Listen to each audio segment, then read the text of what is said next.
You're landing in Madrid after a long flight, 6, 8, sometimes 10 hours, and you tell yourself the same lie everyone tells themselves. I'll sleep later. I only have 3 days. And that's exactly how people ruin Madrid. They treat it like a checklist city. Sprint from landmark to landmark. Queue for hours. Eat in the loudest streets because the menu is in 6 languages. And by night, too, they're not in Madrid. They're just tired in Spain. So this video is different. This is Madrid in 3 days, built for long-haul arrivals. Not a conquest, a choreography. You'll hit the classics at the right moments. You'll feel the neighborhoods that actually make Madrid feel alive. And you'll finish the trip with energy instead of regret. Here's the open secret we're going to use. Madrid rewards rhythm, not speed, rhythm. And in the final chapter, I'll give you one simple rule that makes your last evening feel like the city finally unlocked itself. Let's start with the only goal of your first hours. Land soft, get your bearings, and let Madrid come to you. And yes, a lot of long-haul flights from the US, Canada, and the UK arrive in the morning. So here's the smart move. Assume the first part of your day gets eaten by real life. You land, you wait for bags, you navigate the airport, you get into the city, you check in, hotel or Airbnb. And by the time you finally sit down, you've already traveled a full day, even if the clock says it's still early. So don't punish yourself for not being instantly productive. Take a shower, drink water, close your eyes for a short reset. Not a full disappearance, just enough to become human again. Then, once you've got your footing, your first outing should be gentle and spacious. El Retiro. Not as a sight, as a reset button. Trees, wide paths, people rowing on the lake, joggers moving like locals actually live here. Sit for 10 minutes and do nothing. This is you switching time zones without fighting it.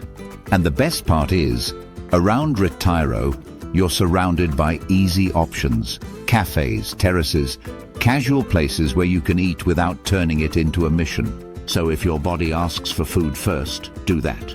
If it asks for a walk first, do that. Either way, you're doing Madrid correctly. From Retiro, drift into the Barrio de las Letras. Madrid's literary quarter is perfect for a first night stroll because it feels intimate and bright without being overwhelming. Streets that curve, little squares. The kind of city texture you came to Europe for. For dinner, keep it simple. This isn't the night to chase the best restaurant, it's the night to avoid a bad one. Here are the 2 rules. If the menu has big photos and the words paella plus sangria are screaming at you, keep walking. And if a place is trying too hard to be traditional on the most touristy street, it's usually selling you a costume. Instead, choose a place that looks like people are eating slowly, not posing quickly. Order something easy. Tortilla, croquetas, a simple plate. And let the trip begin like a human. If you like travel that's not just pretty but strategic, trips designed around rhythm, energy, and real-life decision-making, subscribe to Escape to Europe. This is where we turn Europe into something you can actually enjoy, not just survive. Now, the second stage, the big Madrid icons, but without turning your day into an airport sprint. This is the day where most people lose hours to the wrong order. So we're going to stack things in a way that feels smooth on foot. Start in the Royal Madrid zone, the Royal Palace area in the morning when the light is clean and the city hasn't fully heated up yet. Book tickets in advance if you can. Madrid can be relaxed, but lines are not a personality trait you need to experience. The palace is pure scale and power, rooms built to impress people who thought they couldn't be impressed. Even if you're not a museum person, this is more like walking through a statement. From there, keep your old Madrid moment short and sweet. You can pass through Plaza Mayor without making it a whole event. Treat it like a scene you walk through, not a place you get stuck in. And if Mercado de San Miguel appears on your radar, here's the honest version. It's fun to peek, it's photogenic, but it's also often overpriced for what you get. 10 minutes is enough, then do the real Madrid move. Walk.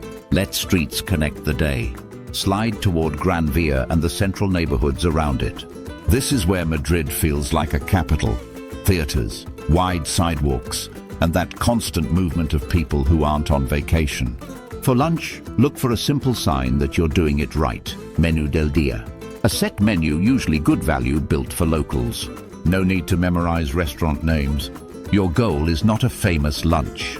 Your goal is a lunch that doesn't steal your budget or your afternoon.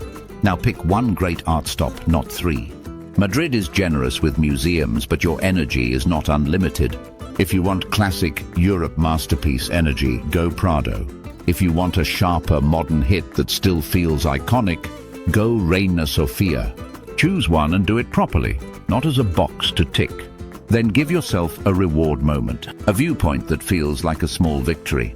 A rooftop near Gran Via is perfect if you want city lights.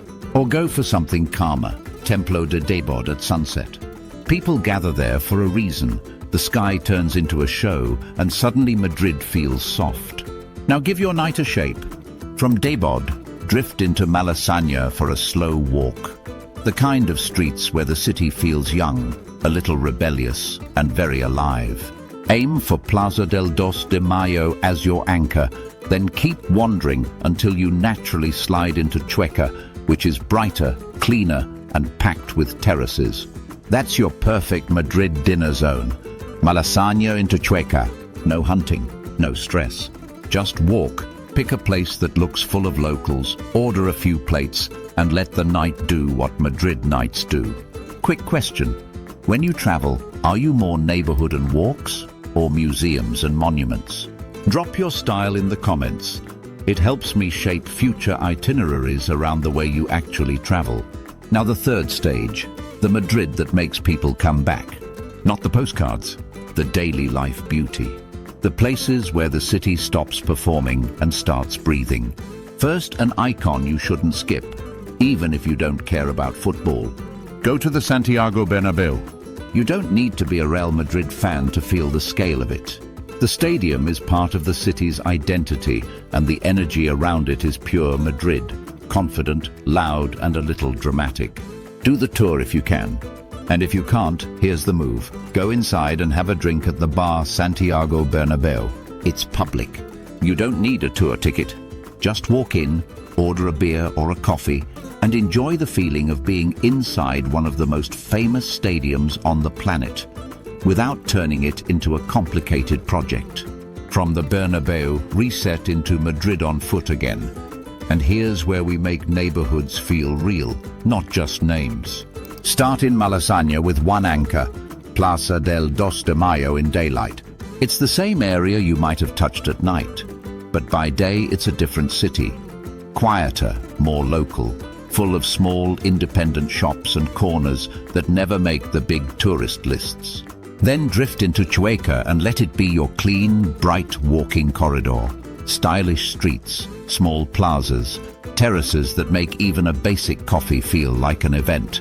If you want one old money contrast without committing to a shopping day, walk into Salamanca for 20 minutes, not to buy anything, just to feel the shift.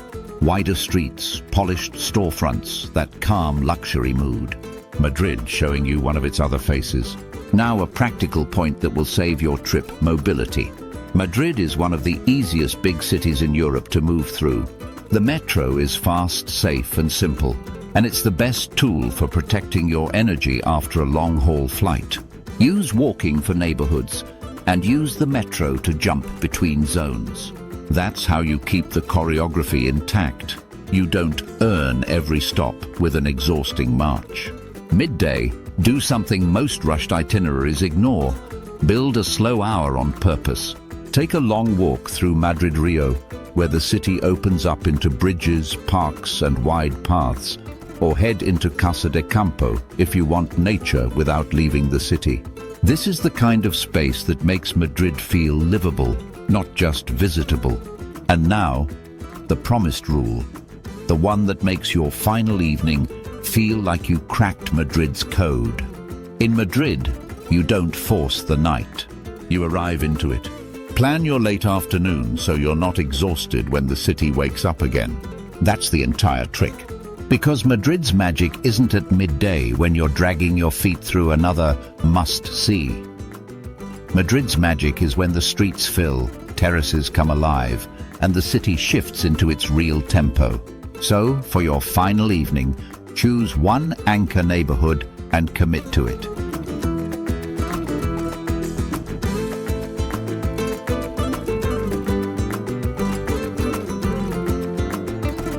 If you want classic Madrid atmosphere, go La Latina for a slow, terrace-based night.